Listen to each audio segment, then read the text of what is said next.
السلام علیکم، میرا نام ہے کاشف اور آپ دیکھ رہے ہیں سٹوریز 2.0۔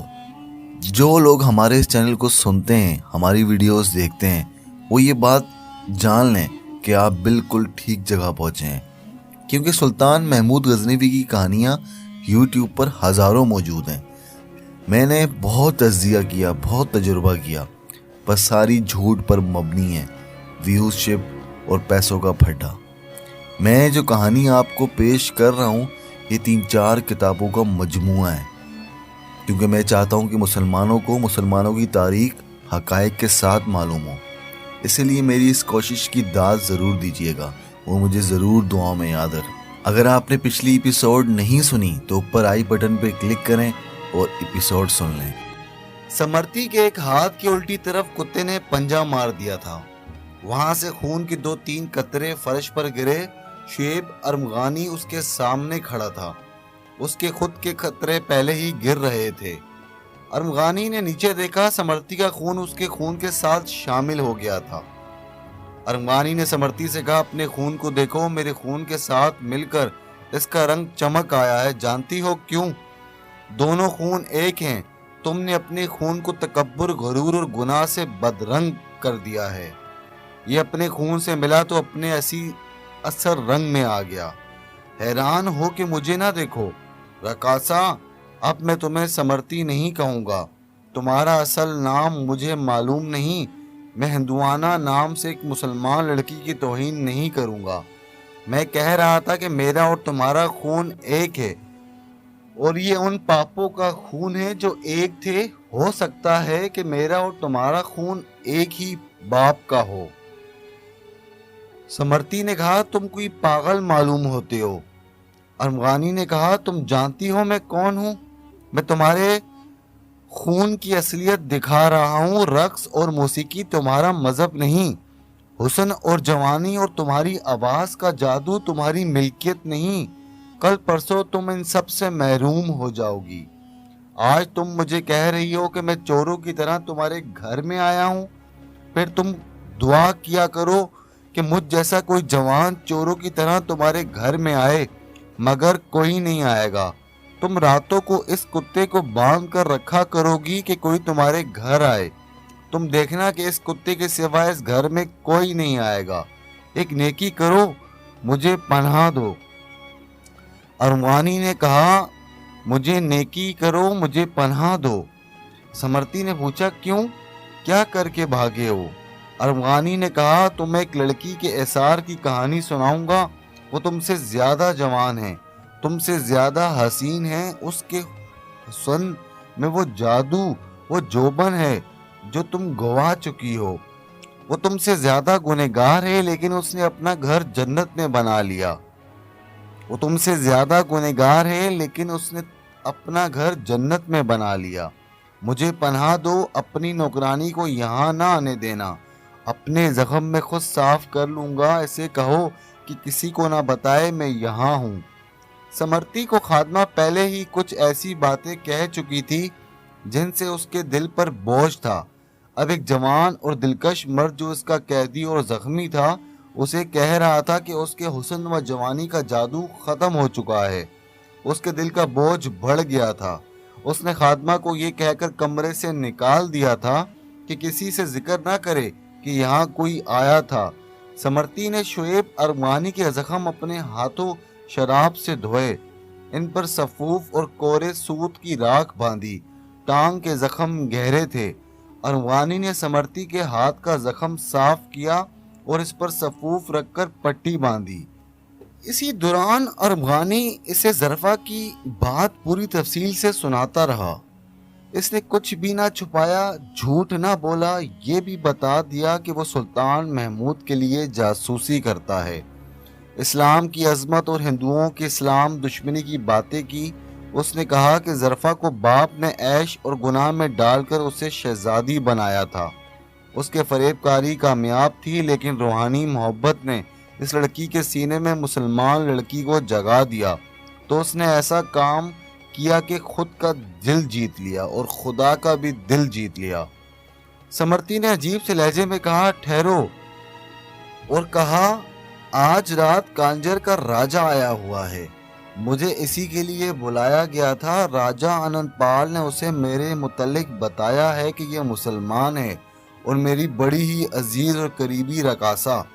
کانجر کے راجہ نے کہا تھا، میں مسلمانوں کی جو خوبصورت لڑکی دیکھتا ہوں اسے اغوا کر کے رقاصہ یا فحاشہ بنا دیتا ہوں۔ مسلمانوں کی نسل ختم کرنے کا یا ان میں بدی پیدا کرنے کا سب سے بڑا یہی طریقہ ہے، اور اگر آپ بھی یہی طریقہ اختیار کریں تو آپ دیکھیں گے ہمارے ملک میں جو مسلمان رہ جائیں گے ان کا پیشہ ناچ گانا اور عصمت فروشی ہوگا۔ سمرتی نے ارغوانی کو راجہ کانجر کی یہ بات سنائی تو اس کی آنکھیں ٹھہر گئیں۔ ارغوانی نے اس کے اندر احساس بیدار کر دیا، اسے یاد آ گیا کہ وہ مسلمان ہیں۔ ارغوانی نے اس کی یہ بات سنی تو اس نے ایسی باتیں کہیں جنہوں نے جلتی پر تیل کا کام کیا۔ ارغوانی نے کہا، میں مسلمان بیٹیوں کی عصمت پر قربان ہو رہا ہوں۔ غزنی سے اتنی دور آ کر شہید ہونے والے تم جیسی بیٹیوں اور بہنوں کی عصمت کی خاطر شہید ہوئے ہیں۔ تم کھلونا ہو اور یہ کھلونا پرانا ہو رہا ہے۔ ظرفہ بن جاؤ، اپنی روح کو پہچانو۔ یہ رقاصہ ایسی صورتحال میں کبھی دوچار نہیں ہوئی تھی۔ اسے ایسی کڑوی کیلی باتیں کسی نے کبھی اس سے پہلے نہیں کہی تھی۔ اسے اس کے حسن و جوانی اور رقص کی تعریفیں کرنے والے ملا کرتے تھے۔ اب اس کے اندر ایک انکشاف ابھرنے لگا، تم بھی فریب ہو اور تمہارے چاہنے والے بھی فریب۔ سمرتی نے کہا، ظرفہ کو شاید میں نے دیکھا ہے، اگر وہی ہے تو بہت خوبصورت لڑکی ہے، تم اسے چاہتے ہو؟ ارغوانی نے کہا، میری روح اسے چاہتی ہے، تم نے اس محبت کا ذائقہ نہیں چکھا۔ اگر میں تمہیں پناہ دے دوں تو تم مجھے اس محبت کے ذائقے سے سرشار کر سکتے ہو۔ سمرتی نے ایسا شعیب ارغوانی سے کہا، میرے اندر معلوم نہیں کیا ہونے لگا ہے، جیسے زمین زلزلے سے ہل رہی ہو۔ ارغوانی نے کہا، مجھے بھائی بنا سکتی ہو، روح کو سرشار کرنا ہے تو دل میں بہن کا رشتہ بیدار کرو۔ تم میری پناہ میں رہو گی ارغوانی۔ لیکن وہ کہتے کہتے رک گئی۔ اچانک اس نے ارغوانی کے گال اپنے ہاتھوں کے پیالے میں تھام لیے اور اس کی آنکھوں میں آنسو آ گئے۔ قدرے لرزائی ہوئی آواز میں بولی، میرے سامنے ظرفہ کا نام نہ لینا۔ ہاں تم ٹھیک کہتے ہو کہ وہ تمہاری بہن نہیں، لیکن اس کی خاطر مجھے دھوکہ دو گے؟ اس نے ارغوانی کے گال چھوڑ دیے اور ان ہاتھوں سے اپنے آنسو صاف کرنے لگی۔ تم راجوں مہاراجوں اور بادشاہوں کے دلوں پر حکومت کرتی ہو، مجھ سے یہ ڈر کیوں؟ سمرتی نے کہا، میں نہیں بتا سکتی، میں نہیں جانتی کیا جواب دوں۔ تم میری پناہ میں ہو، میری ملکیت ہو۔ ہم اب میں نہیں سمجھ سکتی کہ کیا کہوں، ہم ایک ہیں۔ اس نے فرش پر دیکھ کر کہا، ہمارا خون ایک ہے۔ تم نے میری آنکھوں میں وہ روشنی پیدا کی ہے جو اپنے خون کو پہچان لیتی ہے۔ اس رقاصہ نے کہا، ارغوانی سو جاؤ، زخم ٹھیک ہونے تک تمہیں پکڑنے کوئی نہیں آئے گا۔ شعیب ارغوانی کو تلاش کرنے والے مایوس ہو کر اس کے گھر سے چلے گئے۔ دروازے پر دستک دی تو ظرفہ نے دروازہ کھولا۔ اس کے باپ نے اس سے پوچھا کہ وہ نکل کس طرح گیا ہے۔ وہ جاگ رہا تھا۔ ظرفہ نے کہا، تم لوگ بار بار بلی کی آواز نکالتے تھے، میں تمہیں خاموش کرنے کو آئی تھی تو اس نے دیکھ لیا۔ وہ بہت چالاک اور عقل مند آدمی ہے۔ اس نے مجھ سے کچھ بھی نہ کہا، دوڑ کر چھت پر چلا گیا۔ پھر مجھے تم میں سے کسی کا شور سنائی دیا، یہ سب تمہاری غلطی ہے۔ مجھے اتنے دن اس کی بیوی بنائے رکھا اور حاصل کچھ بھی نہ ہوا۔ پھر شہر میں اور گرد و نواح میں اس کی تلاشی شروع کر دی گئی۔ 4-5 دن گزر گئے۔ ہر مسلمان گھر کی تلاشی اس طرح لی گئی کہ جانوروں کی گھریلو میں چارہ بھی اٹھا کر دیکھا گیا۔ ارغوانی کی انہیں مشک بھی نہ ملی۔ نگر گوش کے پنڈت رادھا کشن کو اطلاع ملی کہ راجہ اننت پال لاہور واپس آ گیا ہے، تو اس نے راجہ کو اپنے پاس بلا لیا۔ قاصد کی آئی اننت پال نے تیاری اور فوری روانگی کا حکم دے دیا۔ دوسرے راجوں کی طرح وہ بھی نگر کوٹ کے مندر کا احترام کرتا، وہ وہاں کے ہر حکم کی تعمیل کرتا تھا، لیکن اس کی ضرورت مختلف تھی۔ وہ پنڈت کے حکم سے دوسرے راجوں سے بہت سی فوج مدد لینا چاہتا تھا تاکہ سلطان محمود کو فیصلہ کن شکست دی جا سکے۔ مہاراجوں والی شان اور شوکت سے نگر کوٹ گیا۔ اس کے ساتھ ایک قافلہ تھا جس میں اس کا محافظ دستہ تھا۔ 10-12 پلکیاں تھیں جس میں سے ایک میں اس کی عزیز ترین رقاصہ سمرتی تھی اور باقی پلکیوں میں اس کی اپنی اور سمرتی کی خادمائیں تھیں۔ سمرتی اپنی بوڑھی خادمہ کو اپنے گھر چھوڑ آئی تھی۔ وہ سختی سے کہہ کر آئی تھی کہ ارمغانی کو ایک راز کی طرح چھپائے رکھے۔ اس کے ساتھ جو خادمائیں تھیں وہ جوان لڑکیاں تھیں۔ قافلے میں دیگر ضروری سامان کھچروں کے علاوہ اور بھی بہت کچھ تھے۔ راجا نے نگر کوٹ میں مندر والی پہاڑی کے دامن میں ایک سرزب اور خوشنما جگہ کیمپ لگایا۔ وہ 4-5 دنوں کے سفر کے بعد وہاں پہنچا تھا، اس لیے تھکن نے اسے اسی وقت اوپر مندر میں نہ جانے دیا۔ پنڈت راجا کشن کو اطلاع ملی تو اس نے نیچے پیغام بھیجا کہ وہ راجا کے استقبال کے لیے شام کے بعد نیچے آئے گا۔ وہ شام کے بعد نیچے آیا تو راجا انند پال نے آگے بڑھ کر اس کے پاؤں چھوئے اور ہاتھ اپنی آنکھوں سے لگائے۔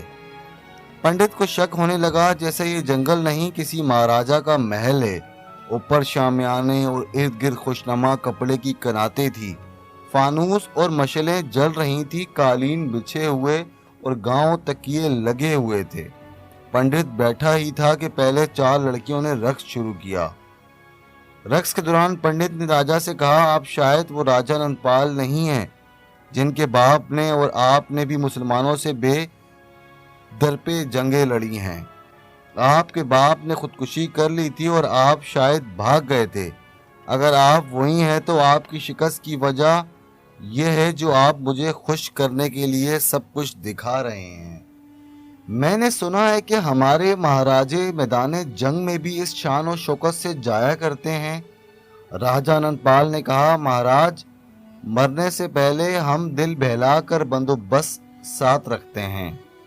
پنڈت نے کہا، مگر آپ مرے نہیں، اتنی بار شکست کھا کر بھی آپ زندہ ہیں، اور آپ صرف اس لیے زندہ ہیں کہ اپنی بعشت خود بنا اسی میں رہنا پسند کرتے ہیں۔ میں نے آپ کو اسی لیے بلایا ہے کہ آپ کو بتاؤں کہ آپ کی شکست کی وجہ کیا ہے۔ جسم کی لذت سرور حاصل کرنے والوں کا انجام یہی ہوا کرتا ہے۔ اتنے میں لڑکیاں رقص کرتی ہوئی یوں ایک طرف کو غائب ہو گئیں جیسے ہوا میں تیرتی ہوا میں تحلیل ہو گئی ہوں۔ سازوں کی دھن بدل گئی، نئی دھن کا تاثر ایسا تھا کہ پنڈت بھی چونک اٹھا۔ ایک طرف سے سمرتی یوں آئی جیسے جل پری پانی میں تیرتی آ رہی ہو۔ وہ پنڈت کے قریب آ گئی، اس کے ہونٹوں پر مخپور سا تبسم تھا۔ اس نے جسم کو ناگن کی طرح بل دے کر پنڈت کو جھک کر سلام کیا۔ فانوسوں کی روشنی میں سمرتی کا حسن ایسا اجاگر ہوا کہ راجا انند پال نے پنڈت رادھا کشن کے چہرے پر ایسا تاثر دیکھا جیسے پنڈت محصور ہوا جا رہا ہو۔ سمرتی کا جسم ہوا میں جھولتی پھولوں سے لدی ہوئی ڈالی کی طرح سازوں کی ترکتی ہوئی پرسوز جھولنے لگا۔ پنڈت نے راجا انند پال سے پوچھا، ہندو یا مسلمان؟ راجا انند پال نے کہا، مسلمان۔ اس پیشے میں ہم صرف مسلمان لڑکیوں کو ڈالتے ہیں۔ اگر رقاصہ کو ہم اپنے مندر کی نرتکی بنا لیں تو آپ ہمارے حوالے کر دیں گے؟ راجا انند پال نے کہا، اس کے بجائے مہاراج مجھ سے 100 لڑکیاں لے لیں، یہ رقاصہ مجھے اپنی جان سے زیادہ پیاری ہے۔ پنڈت نے کہا، میں یہی سننا چاہتا تھا۔ میں اسے اپنے لیے نہیں لے جا رہا، میں منڈت میں کسی داسی کو بھی نہیں رکھتا۔ رقاصہ کو کیوں رکھوں گا؟ اسے کشن بھگوان کے چرنوں میں قربان کرنا ہے۔ راجا نے بدک کر پوچھا، قربان کرنا ہے؟ پنڈت نے کہا، ہاں راجا انند پال، قربان کرنا ہے۔ یہ خواہش میری نہیں، یہ دیوتاؤں کا انتخاب ہے۔ یہ رقاصہ انہوں نے مانگی ہے۔ ہم لاہور میں 2 لڑکیوں کی جان کی قربانی دے چکے ہیں، پنڈت نے کہا، اور آپ نے دونوں بار شکست کھائی، کیونکہ آپ کے پنڈتوں نے ان لڑکیوں کو ناپاک کر کے ذبح کیا۔ مجھے خواب میں کشن مراری کا اشارہ ملا تھا کہ قربانی اس لڑکی کی دو جو رقص میں بے مثال ہو، حسن میں بے مثال ہو، بوڑھی نہ ہو، نوجوان بھی نہ ہو، اور وہ جس کے پاس ہو اسے اتنی عزیز ہو کہ کسی قیمت پر کسی دینے کو رضامند نہ ہو سکے۔ میں بہت عرصے سے ایسی رقاصہ کو ڈھونڈ رہا تھا، مجھے مل گئی ہے۔ میں ہندو دھرم کی فتح چاہتا ہوں، میں تمہیں دیوتاؤں کے قہر سے بچانے کی فکر مند میں ہوں۔ راجہ انند پال نگر کوٹ کے پنڈت کی حکم عدولی نہیں کر سکتا تھا۔ پنڈت نے اس کے ساتھ سلطان محمود پر حملے کی اور ہندوستان سے مسلمانوں کو نکالنے کی وہی باتیں کہیں جو وہ بہت دن پہلے دوسرے مہاراجوں سے کر چکا تھا۔ اسے بھی پنڈت نے وہی مشورہ دیا کہ مسلمانوں کو پشاور سے آگے جہاں راجہ جے پال نے شکست کھائی تھی للکار اور اسے شکست دے کر لوغان کے سلسلے کو میں گھس جاؤ۔ آگے غزنی ہے، غزنی کی سلطنت کو ہماری فوجوں سے بچانے والا کوئی نہ ہوگا۔ راجہ انند پال نے پوچھا بحرہ اور ملتان کا کیا بنے گا؟ پنڈت نے کہا دونوں شہروں کی مسلمان فوج ہماری قیدی ہوگی۔ آپ چلے جائیں، راگ رنگ کو بھول کر جنگی تیاری کریں، تمام ریاستوں کی فوج آپ کے پاس پہنچ رہی ہے۔ اگلے روز راجہ انند پال اوپر گیا اور مندر میں پوجا پاٹ کر کے واپس آ گیا۔ سمرتی کو پنڈت رات کو ہی لے گیا تھا، راجہ انند پال اسے دیکھ بھی نہ سکا۔ پنڈت راجہ کشن سمرتی کو پہاڑی کے مندر پر لے گیا۔ وہ خاموشی سے اس کے پیچھے چلی جا رہی تھی۔ اسے معلوم نہیں تھا کہ اسے ذبح کر کے اس کے خون سے کشن مراری کے بت کے پاؤں دھوئے جائیں گے۔ اسے جب پنڈت تہ خانے کے کمرے میں لے گیا جہاں فرش پر قالین اور قالین پر بستہ بچھا ہوا تھا تو سمرتی نے پنڈت سے پوچھا کہ اسے یہاں کیوں لایا گیا ہے؟ پنڈت نے پوچھا اور کہا بیٹھو تو صحیح، کیا تمہارے ساتھ آنا اچھا نہیں لگا؟ پنڈت مسکرانے لگا۔ سمرتی نے بیٹھ کر اس کا ہاتھ پکڑ لیا اور آہستہ سے کھینچا۔ پنڈت اس کے پاس بیٹھ گیا۔ سمرتی نے اس کی آنکھوں میں آنکھیں ڈال دی، اس کے ہونٹوں پر تبسم آ گیا۔ پنڈت کے جسم نے جھرجھری سی سمرتی سے کہا مہاراج نے میرے رقص کی قدر نہیں کی، ابھی آپ نے میرا رقص دیکھا ہے، آواز نہیں سنی، مگر آپ کو میرا جسم اچھا لگا ہے۔ پنڈت نے سجیدہ لہجے سے کہا تم تو کچھ اور ہی سمجھ بیٹھی ہو، مجھے تمہارا جسم ضرور اچھا لگا ہے مگر تم غلط سمجھ رہی ہو۔ ہماری زندگی عورت سے ہمیشہ خالی رہی ہے اور ہمیشہ خالی رہے گی، ہم تو عورت کو قریب سے دیکھنا بھی گناہ سمجھتے ہیں۔ پنڈت نے ایسا کہا پھر آج یہ گناہ کیسے کر بیٹھے؟ سمرتی نے یہ پوچھا اس پنڈت سے۔ ناظرین آگے کیا ہوا؟ کیا پنڈت واقعی میں سمرتی کی خوبصورتی کا قائل ہو جائے گا؟ کیا اس کا جسم اس کو یہ سب کچھ کرنے پہ مجبور کر دے گا جو نیچے وہ مہاراجوں کے سامنے بڑی بڑی باتیں کر کے آ چکا تھا؟ یہ سب کچھ جاننے کے لیے کہ آگے کیا ہوا، کیا پنڈت واقعی اس کے ساتھ زیادتی کرے گا سمرتی کے ساتھ، یا سمرتی اپنی جان کیسے بچائے گی، یا سمرتی ذبح ہو جائے گی، یہ سب کچھ جاننے کے لیے ہماری اگلی ایپیسوڈ کا ضرور انتظار کرنا۔ دعا